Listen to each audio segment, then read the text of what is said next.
Hello friends, आप सभी का स्वागत है ज्ञान क्लासेस चैनल पर। आज के इस क्लास में देखेंगे डीएलएड तृतीय सेमेस्टर सामाजिक अध्ययन विषय के लघुत्तरीय प्रश्नों को। 2016 से 2024 तक जितने भी प्रश्न आए हुए हैं उन सभी को एक ही वीडियो में कंप्लीट करेंगे। आइए दोस्तों स्टार्ट करते हैं। 2024 का पेपर लेते हैं। सबसे पहले 2024 का पहला प्रश्न है, मुगल साम्राज्य के पतन के कारणों की समीक्षा कीजिए। मुगल साम्राज्य के पतन के प्रमुख कारण थे। उसमें से पहला कारण है उत्तराधिकार का युद्ध। हर शासक की मृत्यु के बाद सत्ता के लिए संघर्ष हुआ। दूसरा है प्रशासनिक सफलता। विशाल साम्राज्य पर नियंत्रण कमजोर पड़ने लगा। तीसरा आर्थिक संकट।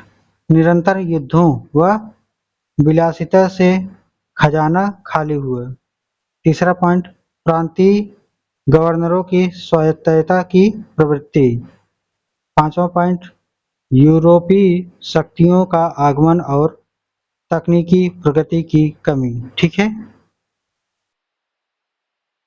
दूसरा प्रश्न है, भारत में यूरोप शक्तियों के आगमन का क्रम से वर्णन कीजिए। उत्तर है, भारत में प्रमुख यूरोपीय शक्तियां क्रमशः इस प्रकार आई। सबसे पहले पुर्तगाल 1498 ईस्वी में वास्को डी गामा भारत आया। ठीक है। दूसरा पॉइंट है, डच 1605 ईस्वी व्यापार हेतु भारत आए। और तीसरा है अंग्रेज 1600 ईस्वी में ईस्ट इंडिया कंपनी के माध्यम से भारत आए। चौथा है डेनिश 1616 ईस्वी में व्यावसायिक कारणों से भारत आए। और पांचवा है फ्रांसीसी 1664 ईस्वी फ्रेंच ईस्ट इंडिया कंपनी द्वारा भारत आए। ठीक।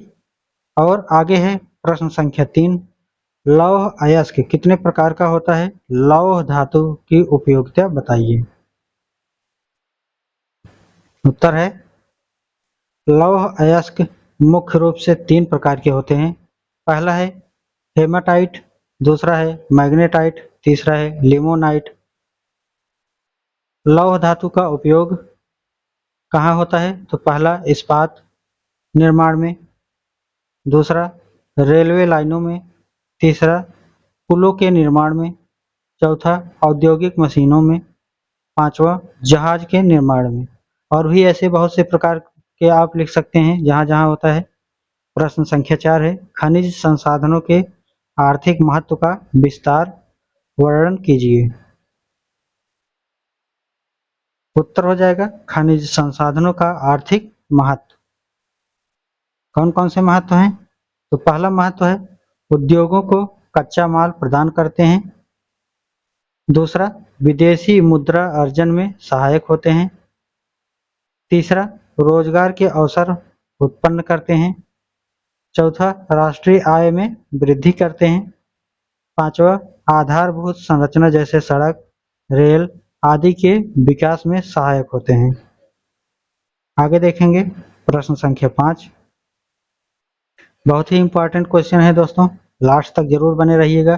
बीच बीच में ऐसे ऐसे क्वेश्चन है जो कई बार रिपीटेड भी हुए हैं और वह क्वेश्चन आने की पूरी संभावना भी है। प्रश्न संख्या 5 है, भारत की जलवायु को प्रभावित करने वाले कारकों का वर्णन कीजिए। उत्तर है, भारत की जलवायु को प्रभावित करने वाले प्रमुख कारण है। पहला है अक्षांश स्थिति, भूमध्य रेखा के निकट, क्योंकि यहाँ पर गर्मी ज्यादा होती है।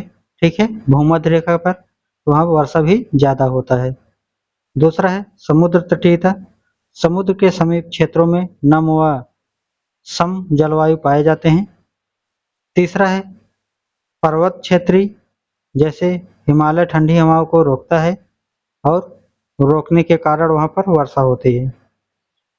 चौथा है ऊंचाई, पर्वत क्षेत्रों में तापमान कम रहता है। आगे मानसून हवाएं वर्षा के वितरण को नियंत्रित करती हैं। आगे प्रश्न संख्या 6, उच्च न्यायालय के कार्य शक्तियों का वर्णन कीजिए। उत्तर हो जाएगा, उच्च न्यायालय की प्रमुख शक्तियां व कार्य हैं। पहला, रिट जारी कर नागरिकों के मूल अधिकारों की रक्षा करना। दूसरा, अपीलीय अधिकार, अधीनस्थ न्यायालयों के फैसलों पर अपील सुनाना। अपीली अधिकार यह है दोस्तों, कोई आपके खिलाफ निर्णय आ गया, आपने गया, ठीक है, कोई भी कंप्लेंट किया आपके ऊपर और वो जो है कोर्ट में गए, वहाँ पर जो है सुनवाई हुआ, आपको लग रहा है कि नहीं गलत हो गया मेरे साथ, तो आप जो है अपील कर सकते हैं, नहीं ऐसा बात नहीं है, ऐसा ऐसा था, ठीक है, तो उसे ही अपील अधिकार कहेंगे। तीसरा पॉइंट है अधीनस्थ न्यायालयों पर नियंत्रण। चौथा पॉइंट है परामर्श देना, राज्यपाल के प्रश्न पर कानूनी राय देना। आगे पांचवा है अन्य प्रशासनिक व न्यायिक शक्तियां। प्रश्न संख्या 7 है विश्व में अभ्रक सबसे अधिक कहाँ निकाला जाता है तथा इसकी उपयोगिता बताइए। उत्तर है विश्व में सबसे अधिक अभ्रक भारत में विशेषकर झारखंड, आंध्र प्रदेश व राजस्थान में पाया जाता है। अभ्रक का उपयोग कहाँ कहाँ होता है तो इसको भी देख लिया जाता है दोस्तों। तो अभ्रक का उपयोग विद्युत उपकरण में इंसुलेटर के रूप में होता है। दूसरा पेंट व वार्निश में। तीसरा औद्योगिक उद्योगों में। तीसरा अग्निरोधक वस्त्रों में। पांचवा पांचवा पॉइंट है इसमें सजावटी वस्तुओं में, ठीक है। आगे देखेंगे प्रश्न संख्या 8 है वन कितने प्रकार के होते हैं संक्षिप्त वर्णन कीजिए।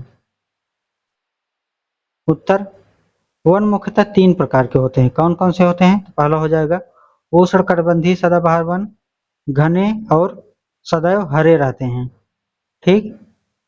और पर्णपाती वन, पर्णपाती वन क्या होती है, यहाँ पर पत्तियां गिरकर नए पत्ते उत्पन्न करते हैं। तीसरा है शुष्क व कांटेदार वन, कम वर्षा वाले क्षेत्रों में पाए जाते हैं। प्रत्येक वन का प्रकार अपना विशेष जैव विविधता महत्व रखते हैं।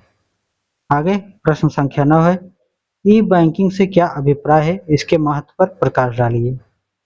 तो उत्तर हो जाएगा इंटरनेट के माध्यम से बैंकिंग सेवाएं का उपयोग करना ई बैंकिंग कहलाता है, ठीक है। इंटरनेट के माध्यम से आप जो है पैसा को भेजना, ट्रांसफर करना, लेना, प्राप्त करना, इसी को जो है क्या कहेंगे बैंकिंग कहेंगे। ई मान में होता है दोस्तों इलेक्ट्रॉनिक, ठीक है। और महत्व क्या क्या होता है इसका, पहला हो जाएगा समय की बचत, बैंकों में नहीं जाना होता है। दूसरा 24/7 उपलब्धता, चाहे जब करिए 24 घंटे पे ये ऑन रहता है। तीसरा नगदी रहित लेन देन, ठीक है, तो इसमें जो है हाथों में पैसा नहीं, सीधे जो है बैंक में ट्रांसफर कर दिया जाता है। चौथा पॉइंट है ऑनलाइन भुगतान। पांचवा है खातों की त्वरित जानकारी व नियंत्रण।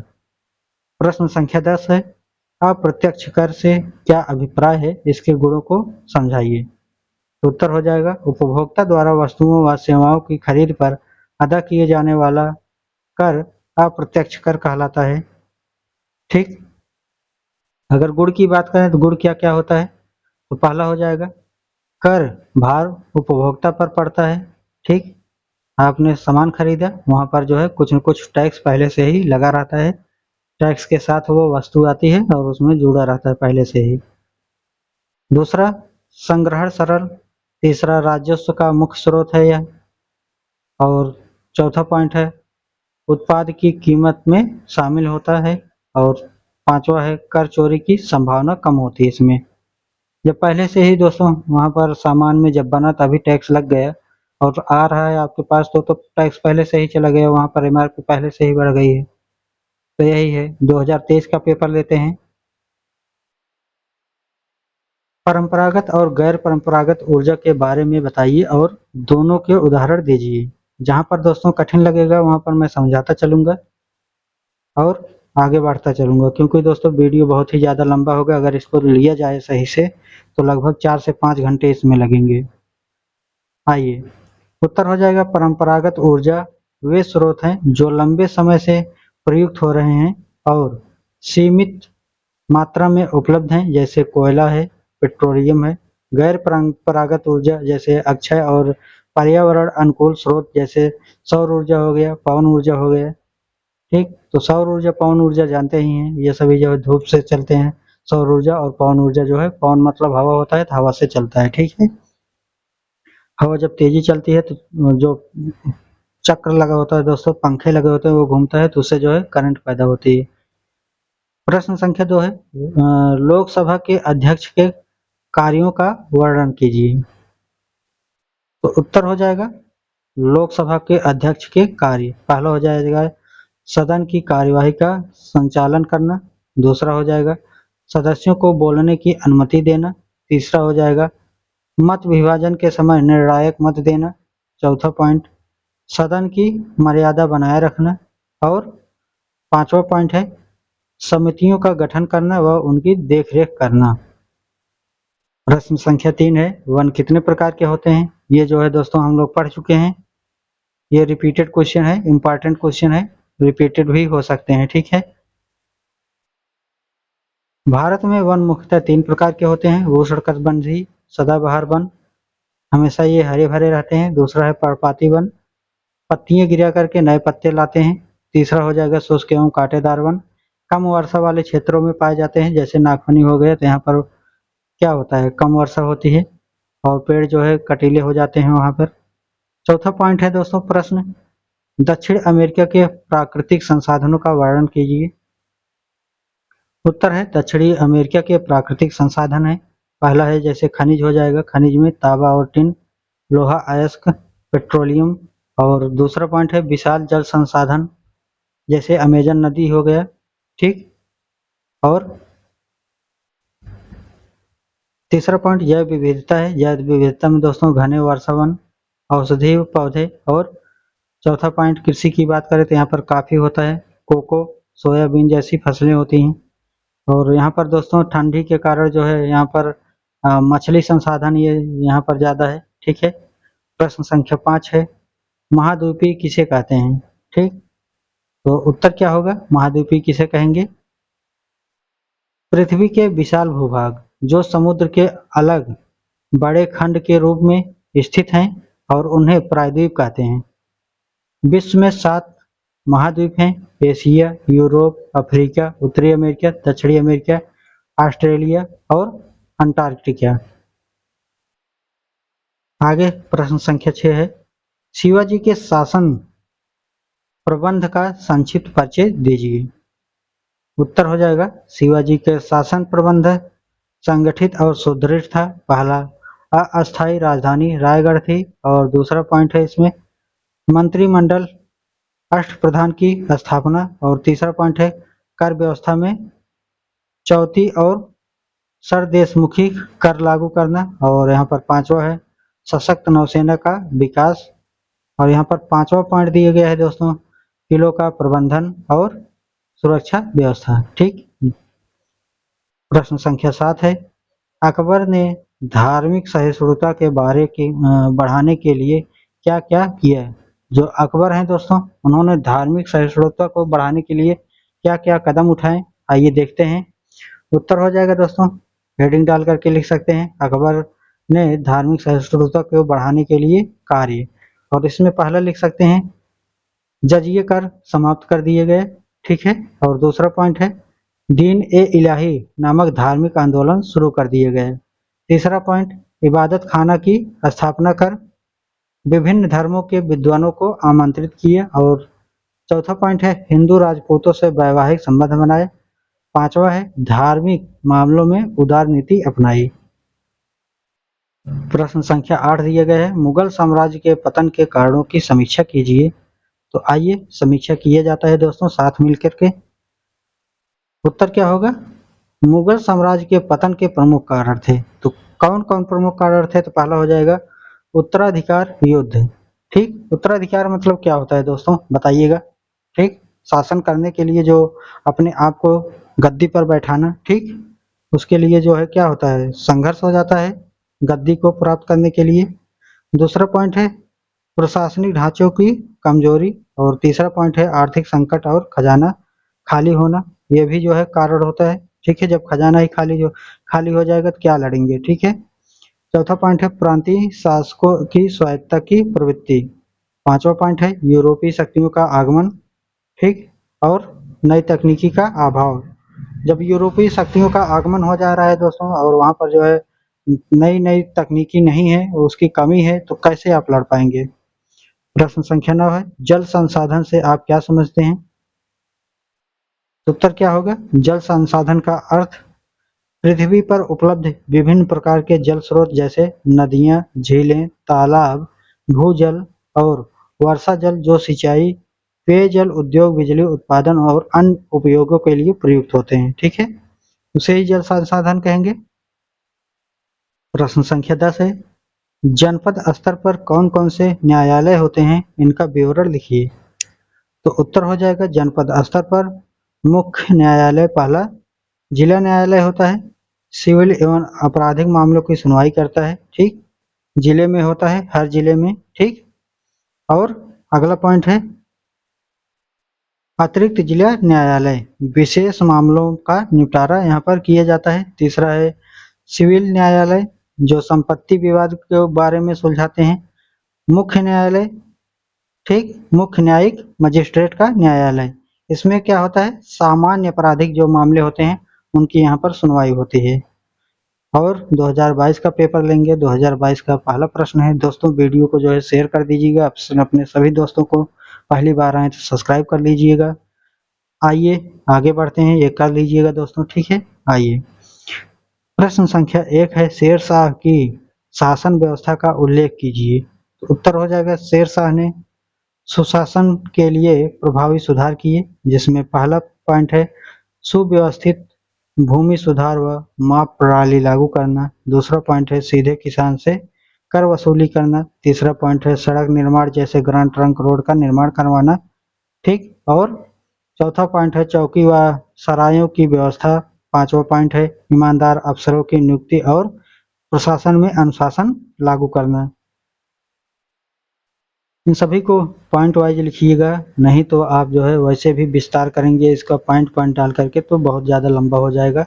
और प्रयास यही करिएगा 5 लाइन से ज़्यादा मत जाइएगा, 5 लाइन 6 लाइन काफ़ी होता है। ठीक है, प्रश्न संख्या 2 है मुगल कालीन भवन निर्माण की विशेषता लिखिए। उत्तर हो जाएगा मुगल कालीन वास्तुकला की विशेषताएं। पहला हो जाएगा गुंबदों का भव्य प्रयोग। दूसरा हो जाएगा संगमरमर व लाल बलुआ पत्थर का उपयोग करना। तीसरा है जाली और नक्काशीदार खिड़कियां। और चौथा है बाग बगीचों में सुसज्जित परिसर। और यहाँ पर पांचवा है हिंदू मुस्लिम शैली का सम्मिश्रित इंडो इस्लामिक शैली। ठीक है, और आगे देखेंगे दोस्तों अगला प्रश्न, प्रश्न संख्या 3 है अष्टप्रधान से आप क्या समझते हैं, उल्लेख कीजिए। तो अष्टप्रधान मराठा शासक शिवाजी द्वारा स्थापित 8 मंत्रियों की परिषद थी जो शासन के विभिन्न विभागों के कार्य देखती थी।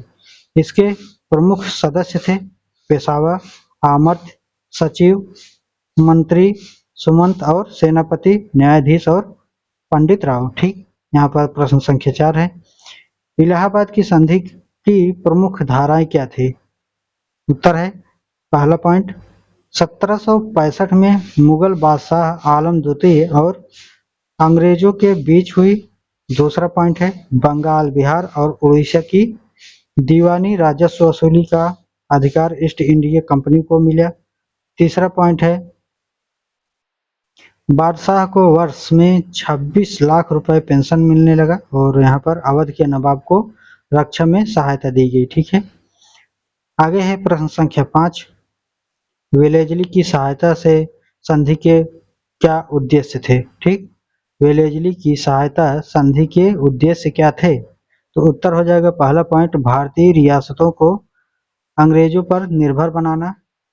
ठीक, ये रियासत क्या होती है दोस्तों, पहले जो है जो राजा महाराजा होते हैं, ठीक है 500 कितने थे, 500 के 65 आसपास इसी के थे।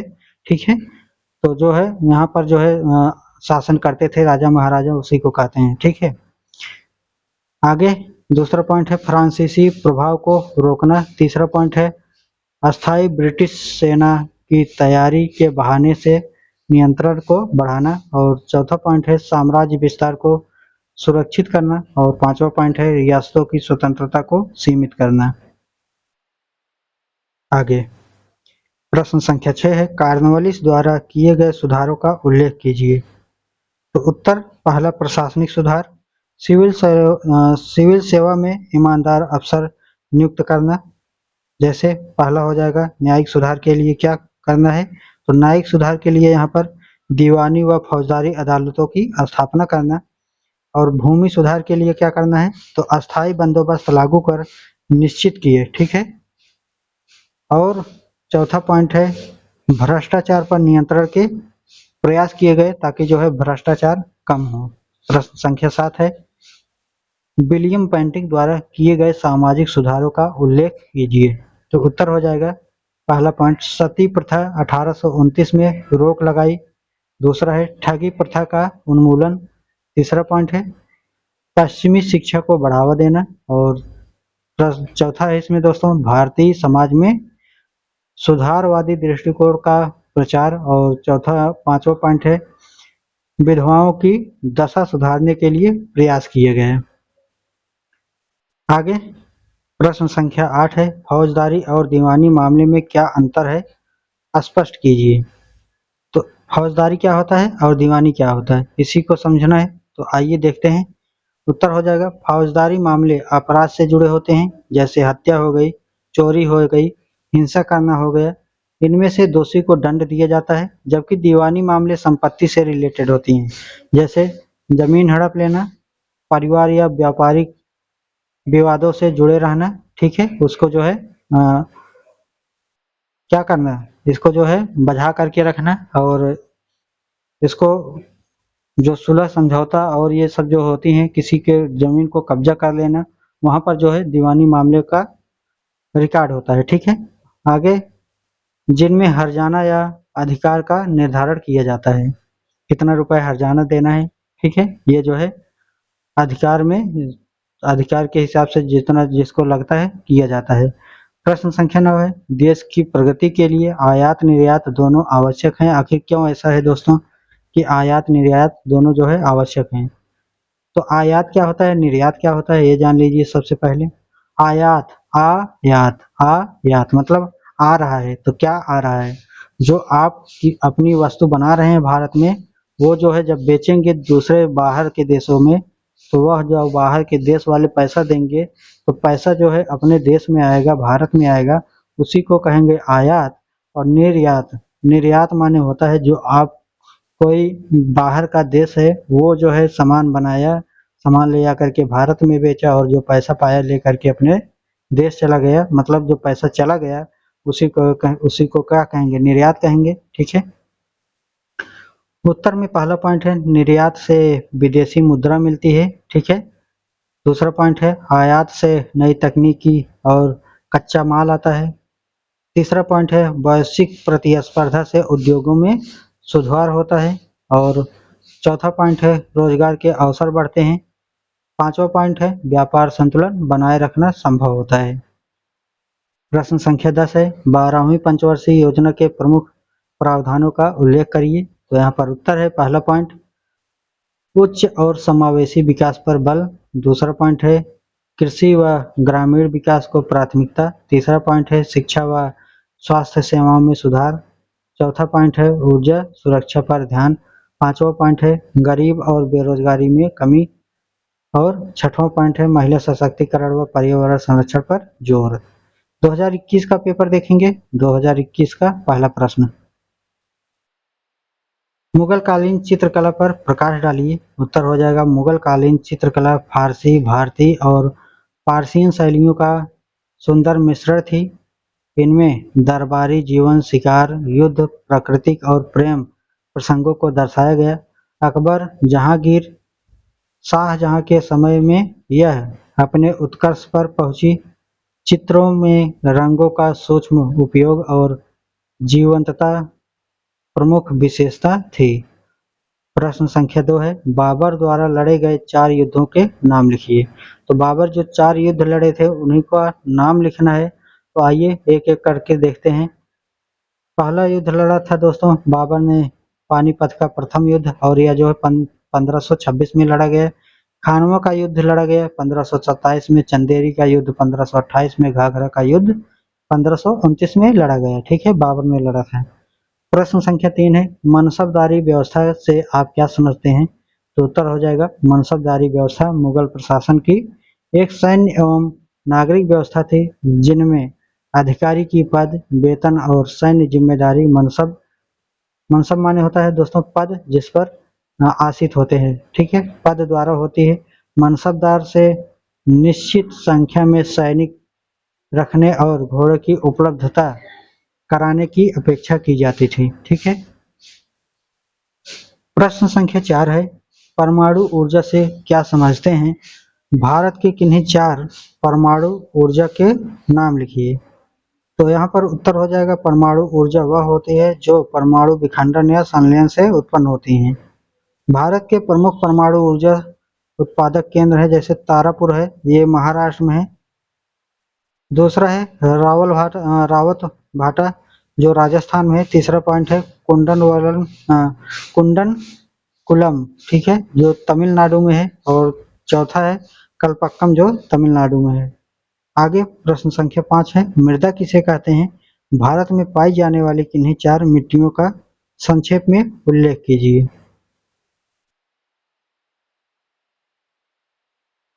उत्तर हो जाएगा अपेक्षित चट्टानों और जैविक अवशेषों से बनी ऊपरी परत को मृदा कहते हैं। भारत में पहला जलोढ़ मिट्टी होता है दोस्तों जो उपजाऊ होता है, और ये जो है गंगा ब्रह्मपुत्र मैदान में पाई जाती हैं, ठीक। दूसरा होता है काली मिट्टी जो कपास के लिए सबसे ज्यादा प्रसिद्ध है, दक्कन क्षेत्र में पाए जाते हैं। तीसरा है लाल मिट्टी जो है दक्षिण और पूर्वी भारत में पाए जाते हैं। और चौथा पॉइंट है जलोढ़ मिट्टी जो व्यापक क्षेत्र में खेती के लिए पाए जाते हैं, ठीक है। आगे छठवां पॉइंट है दोस्तों, छठवां प्रश्न है, भारतीय संविधान का प्रमुख विशेषताओं का संक्षेप में उल्लेख कीजिए। तो उत्तर हो जाएगा पहला पॉइंट सबसे लंबा लिखित संविधान, ठीक है। भारत की जो संविधान है वो सबसे लंबा लिखित संविधान है, ठीक है। मतलब विश्व में जो है सबसे बड़ा संविधान है बड़ा ये। दूसरा पॉइंट है संगठनात्मक व्यवस्था, ये जो है संगठनात्मक व्यवस्था है। मतलब संगठनात्मक क्या होती है दोस्तों, इसको जो है अलग नहीं किया जा सकता। जो जैसे उत्तर प्रदेश है, कहिए हम उत्तर प्रदेश को हम नया देश बनाएंगे, तो ऐसा संभव नहीं है, ठीक है। यहाँ पर नया देश नहीं बनाया जा सकता। तीसरा पॉइंट है मौलिक अधिकार व तर्क। चौथा पॉइंट है संसदीय शासन प्रणाली। पांचवा पॉइंट है निरपेक्षता। और अब धर्मनिरपेक्षता का मतलब यही है दोस्तों, यहाँ पर कोई विशेष धर्म को बढ़ावा नहीं दिया जाएगा, सभी जो है मिल करके एक रहेंगे, ठीक है। और सभी जो है अपने अपने धर्म का प्रचार करेंगे। और जो शिक्षा का क्षेत्र होगा, जैसे विद्यालय हो गए और ये सब जो स्थान है, यहाँ पर जो है धार्मिक शिक्षा नहीं दी जाएगी। यहाँ पर छठवां प्रश्न पॉइंट है न्यायपालिका की स्वतंत्रता। न्यायपालिका जो है दोस्तों जैसे कोर्ट होती है, ये स्वतंत्र है, ये किसी को नहीं सेठते हैं, ठीक है। मौका मिलने पर जो है अगर गलती किए हैं तो किसी को नहीं बख्शेंगे। तो न्यायपालिका जो है स्वतंत्र होती है। और सातवां पॉइंट है संविधान संशोधन की प्रक्रिया। भारतीय संविधान में दोस्तों जो संविधान संशोधन होता है, इसमें जो है जोड़ दिया जाता है, ठीक है, संविधान संशोधन हो सकता है। प्रश्न संख्या 7 है जनहित याचिका से आप क्या समझते हैं? तो उत्तर हो जाएगा जनहित याचिका मतलब पब्लिक इंटरेस्ट लिटिगेशन वह कानूनी प्रक्रिया है जिसके तहत कोई भी व्यक्ति या संस्था सार्वजनिक हित के लिए, ठीक, या सार्वजनिक हित से जुड़े मुद्दों पर अदालत में याचिका दायर कर सकते हैं, भले ही उसे निजी हानि न हुई हो, ठीक है। आपको लगता है कि यहाँ पर जो है जो सामूहिक रूप से किसी भी चीज का दुरुपयोग हो रहा है, तो आप जो है जनहित याचिका जो है दायर कर सकते हैं और आप लड़ सकते हैं। वो भले ही आपका निजी मुद्दा ना हो, किसी और का हो, तो वहां पर आप जो है कर सकते हैं, ठीक। और प्रश्न संख्या 8 है डेबिट कार्ड तथा क्रेडिट कार्ड में अंतर लिखिए। ठीक, तो डेबिट कार्ड क्या होता है, क्रेडिट कार्ड क्या होता है, इसी को समझना है। आइए समझते हैं। डेबिट कार्ड से भुगतान सीधे बैंक के खाते से तुरंत कटता है, ठीक है। आपने अपने बैंक में पैसा रखा हुआ है, ठीक, उसको एटीएम लगाया और निकाल लिए, डेबिट हो गया, ठीक है। क्रेडिट कार्ड क्या होता है, क्रेडिट कार्ड बैंक से पहले भुगतान करना होता है, ठीक है, उसके बाद जो है उपभोक्ता उसे चुकाता है, जिसको हम लोग लोन बोलते हैं। लोन के माध्यम से एक डेबिट कार्ड भी मिलता है, ठीक है। डेबिट कार्ड के नाम से कार्ड रहता है, उसमें जो है आप चालू कराए रहेंगे, ठीक है, वहाँ पर क्या हो जाएगा, आप जो है उसको पैसा को निकाल पाएंगे। और क्रेडिट कार्ड क्या होता है कि वहाँ पर जो है सरकार खुद पैसा दे देती है, ठीक है, उसका कार्ड दे देती है, आप जो है जहाँ मन कहे आप पैसा निकाल लीजिए और जो है उसको बाद में भरते रहिए, लेकिन वहाँ पर इंटरेस्ट भी लगेगा, ठीक है। तो इसी को जो है डेबिट क्रेडिट कहते हैं। डेबिट कार्ड के खाते में राशि आवश्यक है, जबकि क्रेडिट कार्ड में बैंक द्वारा तय की जाती है कि आपको कितने रुपए देना है, कितने रुपए आप खर्च कर पाएंगे और किस हिसाब से आप ब्याज को जो है ब्याज को और मूलधन कितना देना है आपको कितने महीने में। प्रश्न संख्या 9 हो जाएगा दोस्तों, सौर ऊर्जा से आप क्या समझते हैं, इसके प्रकार पर अधिक बल क्यों दिया जा रहा है। तो सौर ऊर्जा दोस्तों सूर्य के किरणों से प्राप्त ऊर्जा को सौर ऊर्जा कहते हैं। इस पर बल इसलिए दिया जा रहा है क्योंकि यह अक्षय, प्रदूषण रहित, सस्ती और पर्यावरण मित्र ऊर्जा है जो ऊर्जा संकट को दूर करने में सहायक है। कहने का मतलब यह है दोस्तों, जैसे सूर्य है, सूर्य तो निकलना ही है, ठीक है, तो जब सूर्य दोस्तों सुबह सूर्य उगता है तो वहाँ पर जो है सूर्य का जो प्रकाश पड़ता है उसी प्रकार से जो है सौर ऊर्जा लगा रहता है, तो वहाँ पर जो है उसकी रोशनी से जो है विद्युत पैदा करती है, ठीक है। इससे जो है स्वच्छ ऊर्जा, न तो किसी प्रकार का प्रदूषण होता है, कोई भी प्रदूषण नहीं होता है, और जो है उससे जो है बहुत सी सारी चीजें चलाया जा सकता है अगर उसकी सीमित के अनुसार जो है सौर ऊर्जा लगा दिया जाए तो, ठीक है, धूप से ही कार्य हो जाएगा। इसीलिए जो है इसको जो है आगे आने वाले समय के लिए इलेक्ट्रॉनिक बाइक और सभी जो है प्रकार के इसका यूज किया जा रहा है, ठीक है। प्रश्न संख्या 10 है, महाद्वीपीय से क्या आशय है, ठीक, जो महाद्वीप है दोस्तों इससे क्या आशय है और सभी महाद्वीपों के नाम लिखिए। तो कितने महाद्वीप हैं, ठीक, बताइएगा कितने महाद्वीप हैं, 7 महाद्वीप। आइए देख लेते हैं।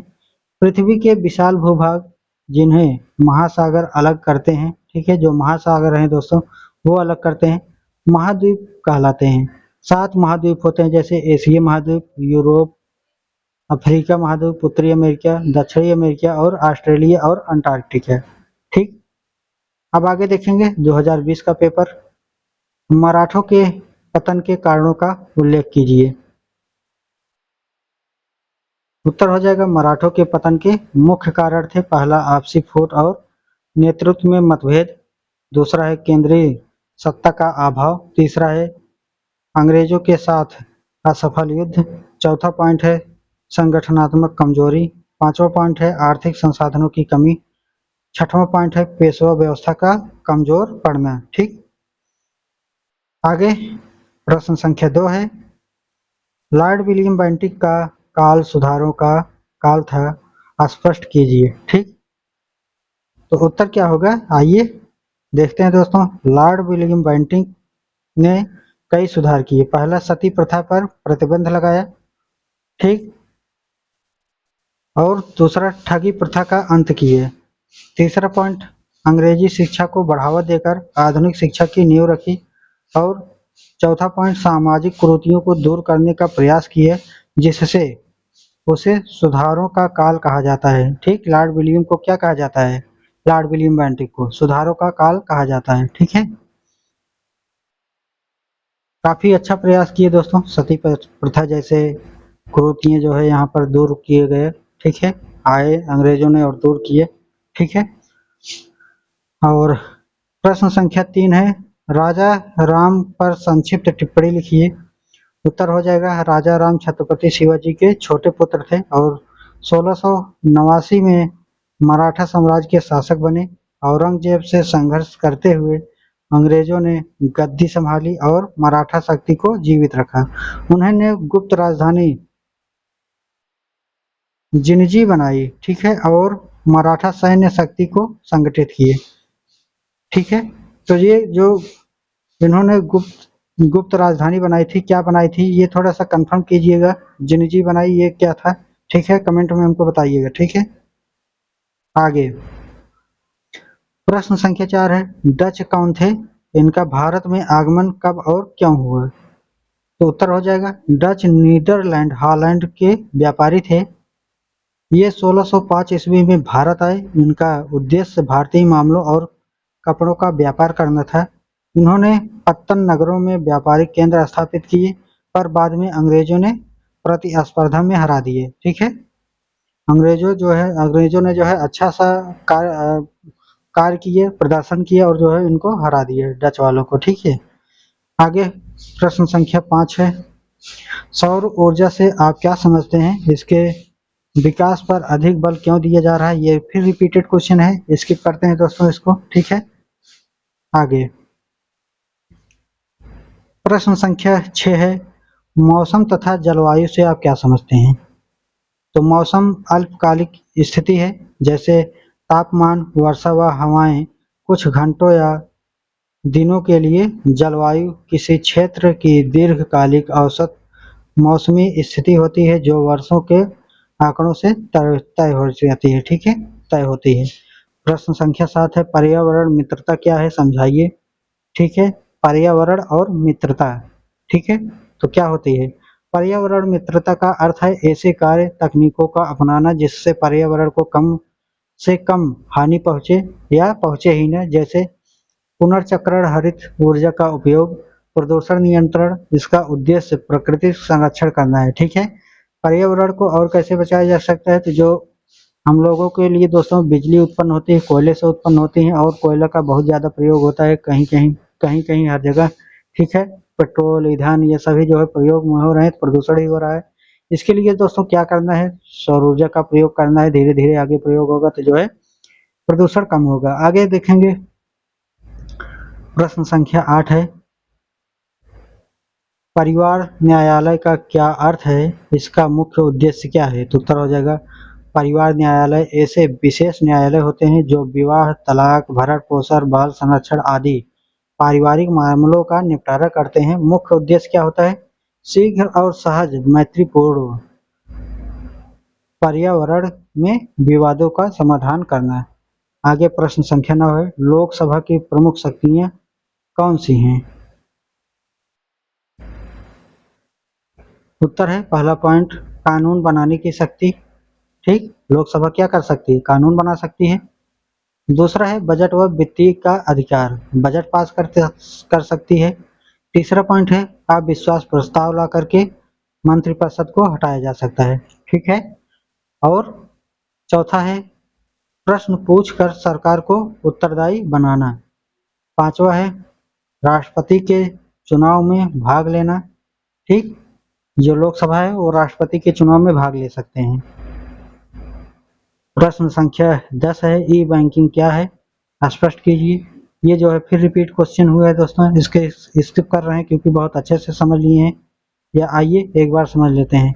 इंटरनेट या मोबाइल के माध्यम से बैंकिंग सेवाओं का उपयोग ई बैंकिंग कहलाता है, जैसे ऑनलाइन पैसा भेजना, बिल भुगतान, खाता जानकारी देना आदि। यह तेज सुविधाओं और 24/7 जो है उपलब्ध रहती हैं। 2019 के पेपर लेंगे दोस्तों।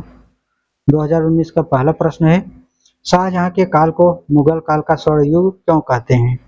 तो उत्तर हो जाएगा, शाहजहां के काल को मुगल काल का स्वर्ण युग कहा जाता है क्योंकि इस समय वास्तुकला, कला व संस्कृति अपने चरम पर पहुंची। ताजमहल, जामा मस्जिद, लाल किला जैसे भव्य स्मारक बने। राज्य में समृद्धि, सुव्यवस्थित शासन और व्यापार का विस्तार हुआ, जिससे संस्कृति और शिल्प कला को विशेष प्रोत्साहन मिला।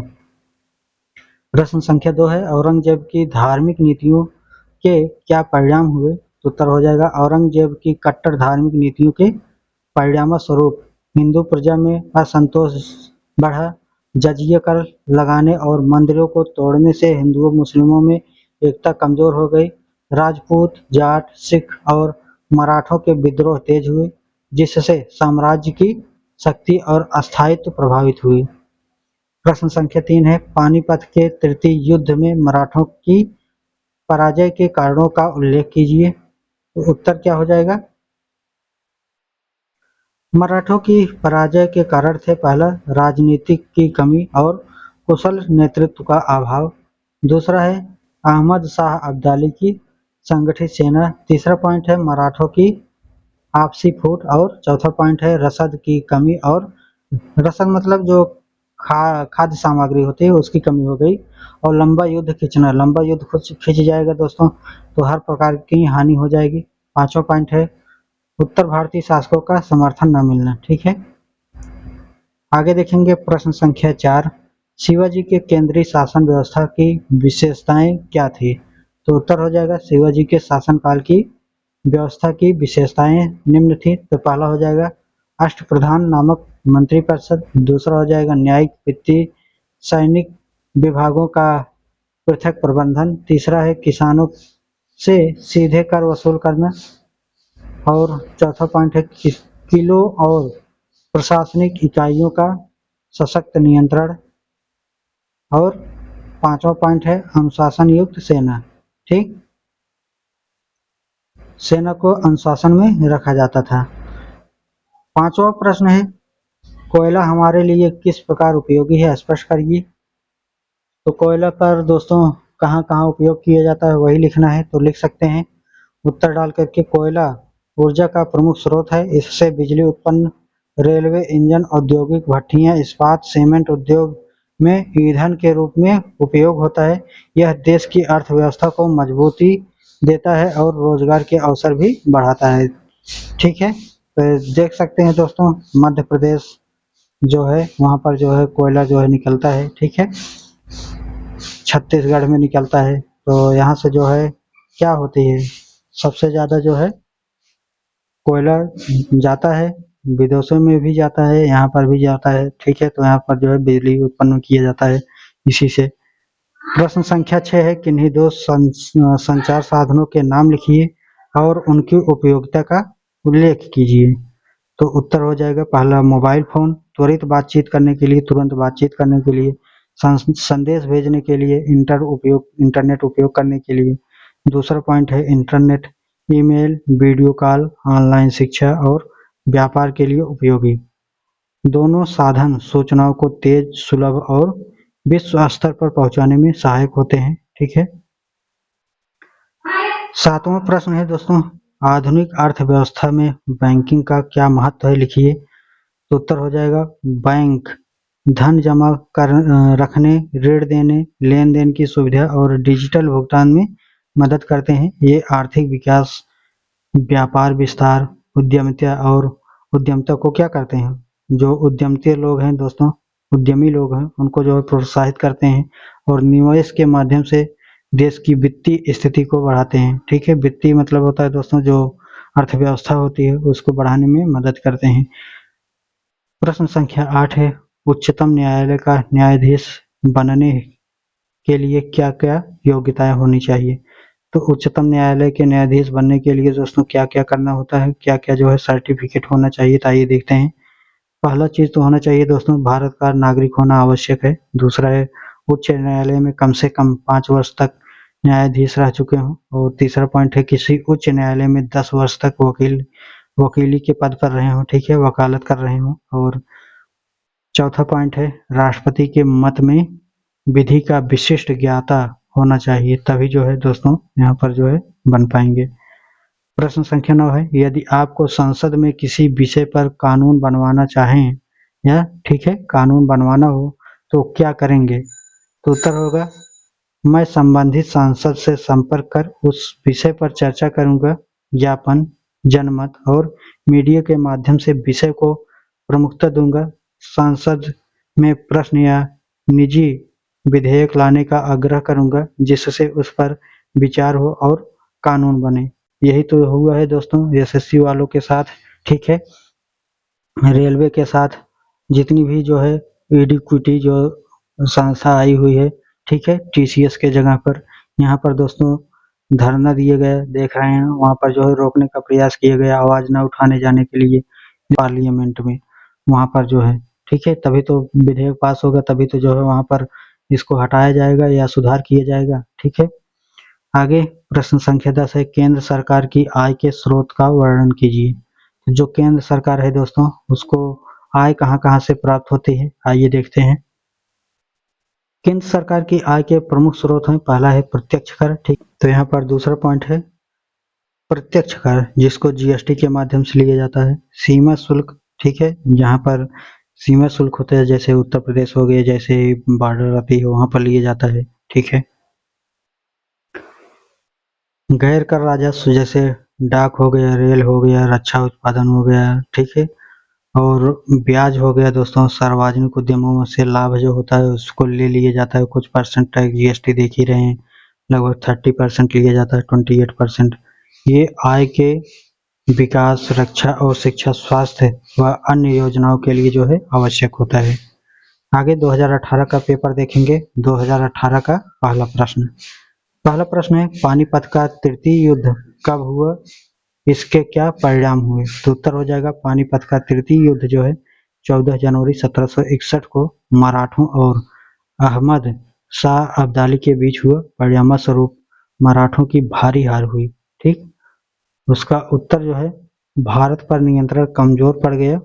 ठीक, अब्दाली ने अस्थायी रूप से शक्ति स्थापित की। युद्ध ने भारतीय उपमहाद्वीप की शक्ति संतुलन को भी जो है बदल दिए। आगे देखेंगे प्रश्न संख्या 2, मुगल काल को साहित्य का स्वर्ण युग माना जाता है, स्पष्ट कीजिए। मुगल काल को दोस्तों साहित्य का स्वर्ण युग माना जाता है, उसी को देखना है क्यों माना जाता है, कैसे। उत्तर है, मुगल काल में हिंदी, फारसी और उर्दू में कई महान कृतियां लिखी गई।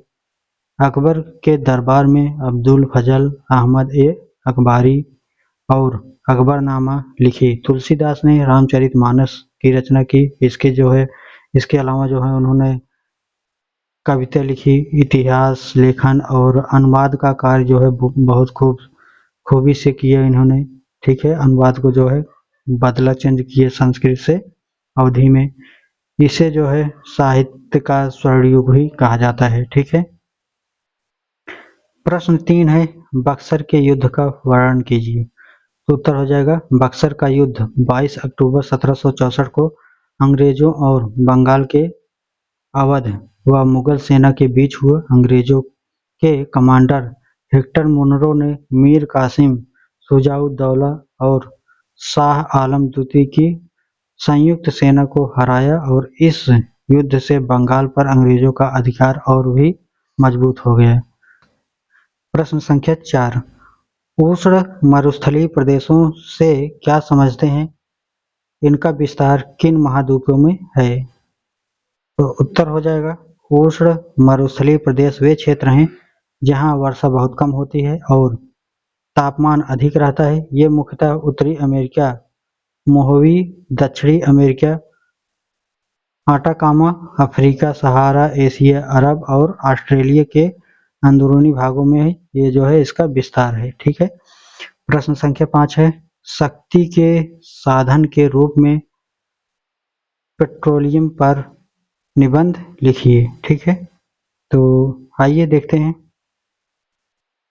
पेट्रोलियम आधुनिक युग का प्रमुख ईंधन है। यह बिजली उत्पादन, वाहन संचालन, हवाई जहाज, कृषि मशीनें और रसायन उद्योगों में काम आता है।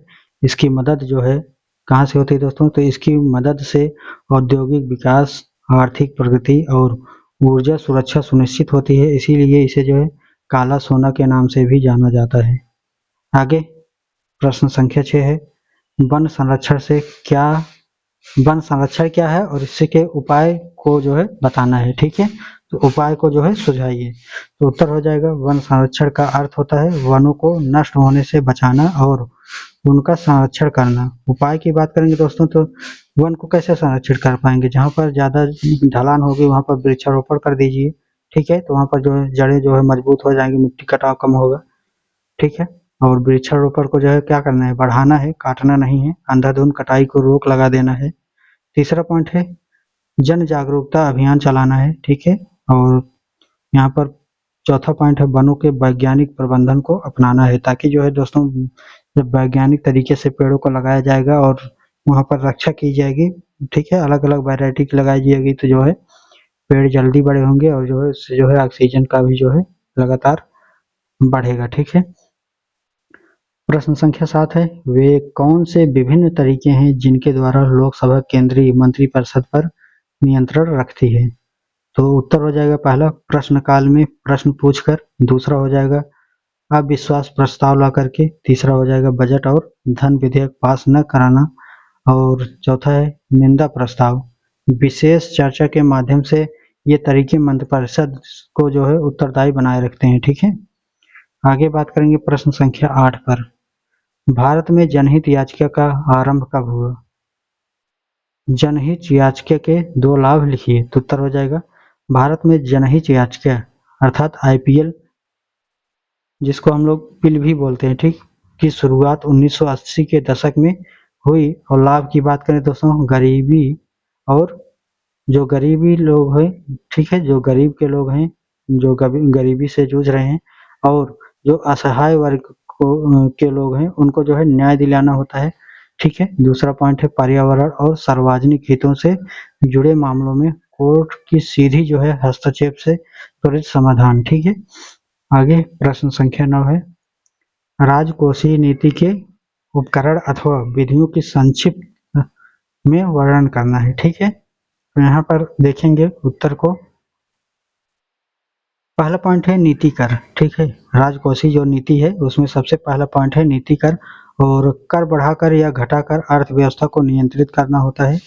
दूसरा हो जाता है दोस्तों सार्वजनिक व्यय, सरकारी खर्चों को बढ़ाना या घटाना। तीसरा पॉइंट हो जाएगा सार्वजनिक ऋण, बाजार से ऋण लेना। ये तरीके विकास और महंगाई के नियंत्रण में मदद करते हैं।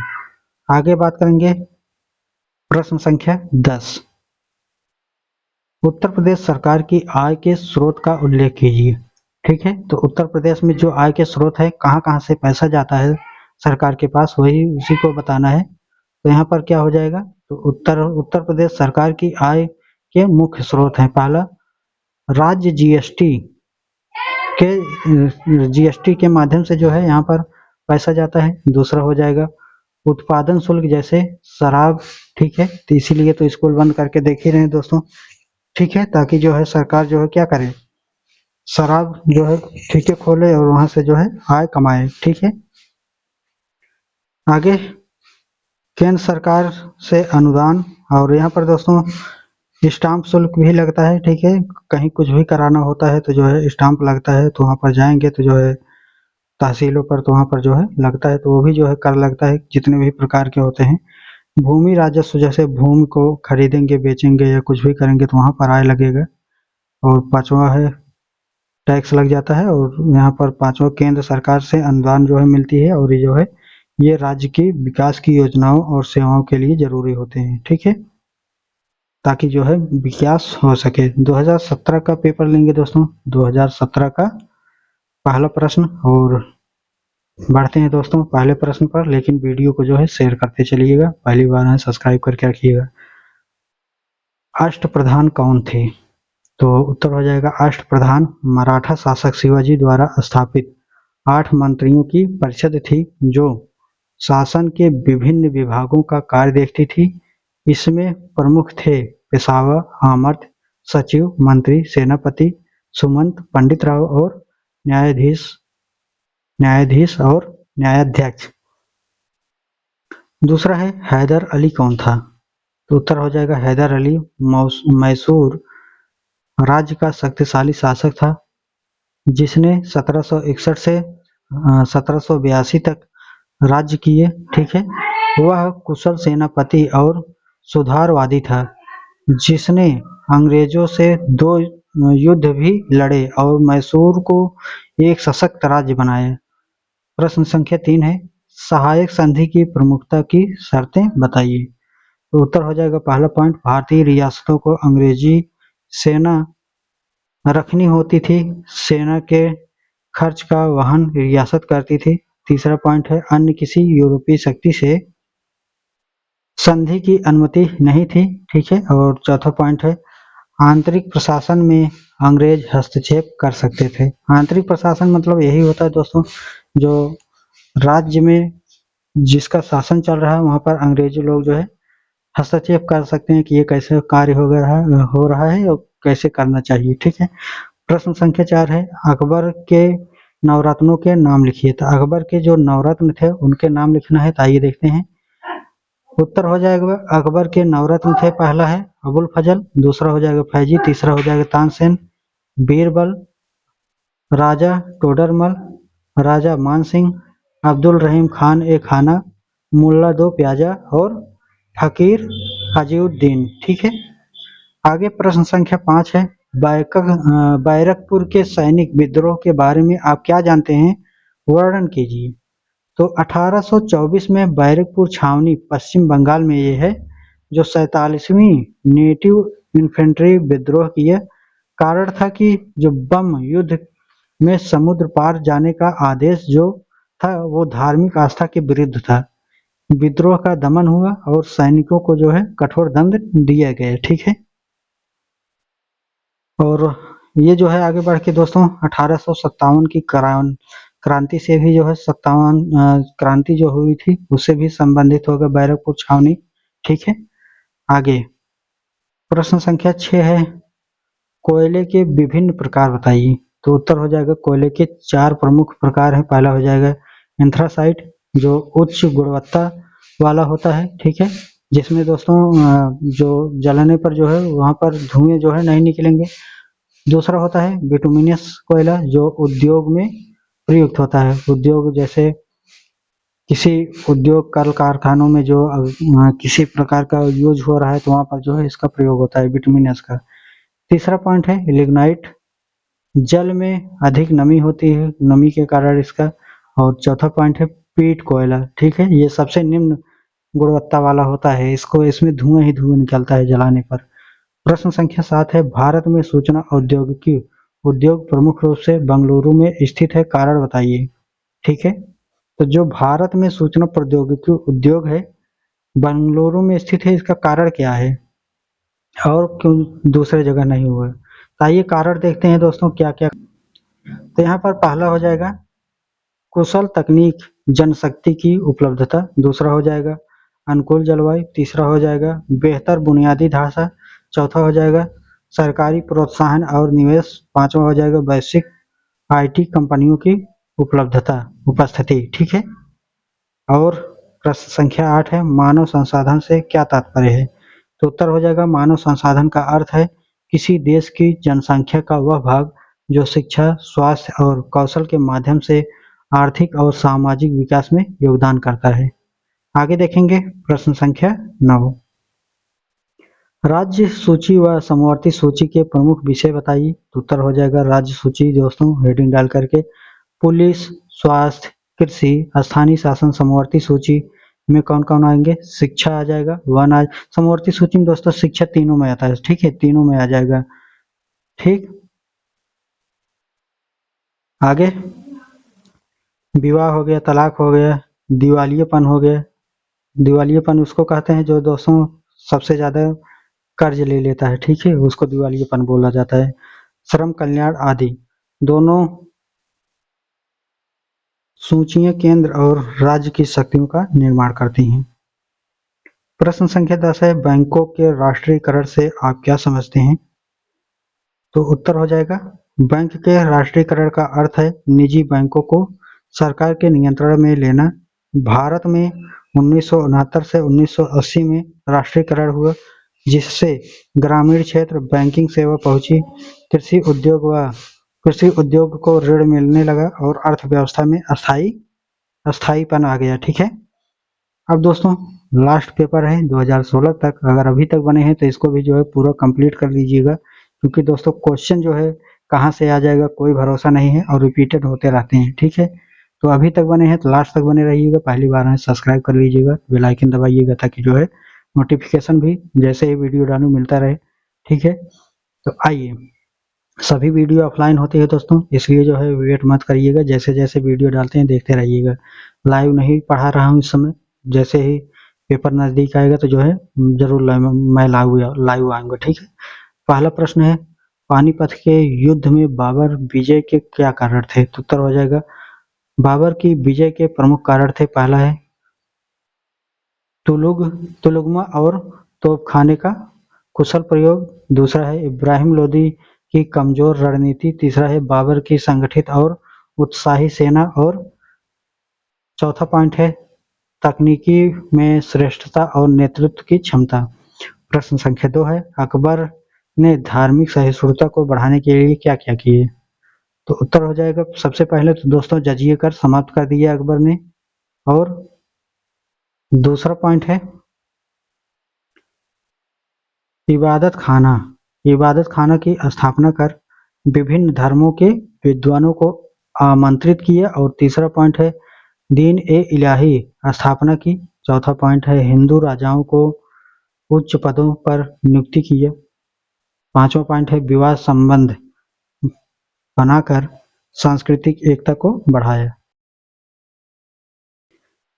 चलिए प्रश्न संख्या 3 है नूरजहां मकबरा तथा कोहिनूर शब्दावलियों के शाब्दिक अर्थ स्पष्ट करिए। तो उत्तर हो जाएगा नूरजहां मकबरा।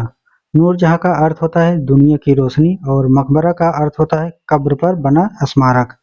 तो उत्तर हो जाएगा दोस्तों, ठीक है। और कोहिनूर क्या होता है, फारसी शब्द है यह, जिसका अर्थ होता है रोशनी का पर्वत, ठीक है।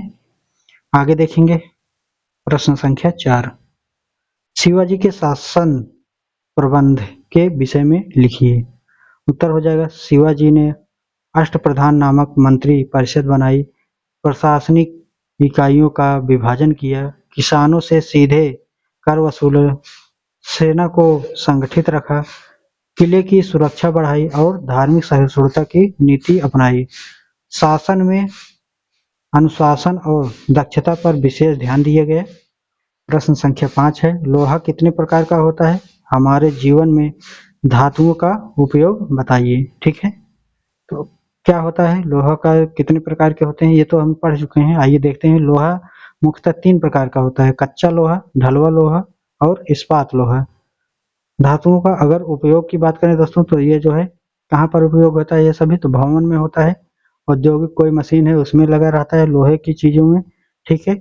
वाहन कोई है उसमें होता है, विद्युत उपकरण में जो है लोहे का उपयोग होता है, ये सभी का। और घरेलू सामानों में भी जो है लोहे का उपयोग होता है, ठीक है। आगे प्रश्न संख्या 6 है महाद्वीप किसे कहते हैं, सभी महाद्वीपों को नाम लिखिए। ये भी रिपीटेड क्वेश्चन है, देख सकते हैं किस प्रकार से रिपीट हो रहे हैं, ठीक है। तो आगे देखेंगे दोस्तों पृथ्वी के विशाल भूभाग जिन्हें समुद्र अलग करते हैं उन्हें महाद्वीप कहते हैं।